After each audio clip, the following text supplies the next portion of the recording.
তখন এত ডাক্তার, এত ওষুধের দোকান, এত ওষুধ বিসুখ ছিল না, স্পেশালিস্ট ডাক্তারও ছিল না। তখন জ্বর জারি কোনো অসুখ বিসুখ হলে বৈদ্য আসতো বাড়িতে। বৈদ্যরা বলতেন যে মাসান ধরছে, মাসানে পূজা করতে হবে। তো তখন বাবা মারা আয়োজন করতো দই, চিড়া, আটিয়া কলা, নতুন গুড় দিয়ে পূজা দিত। কাকতালীয় হলেও দেখা যেত যে 2-1 দিনের মধ্যে জ্বর জারি অসুখ বিসুখ সেরে যেত। অর্থাৎ ঠাকুর মাসানের প্রতি মানুষের যে একটা বিশ্বাস, সেই বিশ্বাসটা রয়েছে।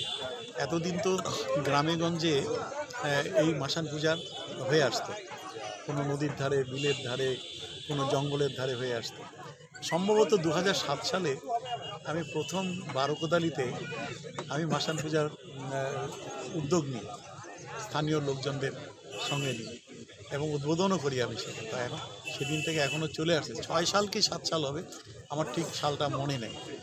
এবং জেলার বিভিন্ন প্রান্তে কিন্তু আজও এই মাসান পূজাটা হয়ে আসে।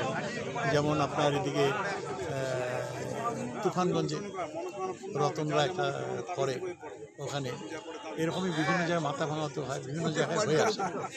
তো আজকের এই দিনটা অত্যন্ত গুরুত্বপূর্ণ দিনও বটে, কারণ মহারাজা বিশ্ব সিংহের আজকে পবিত্র জন্মতিথি।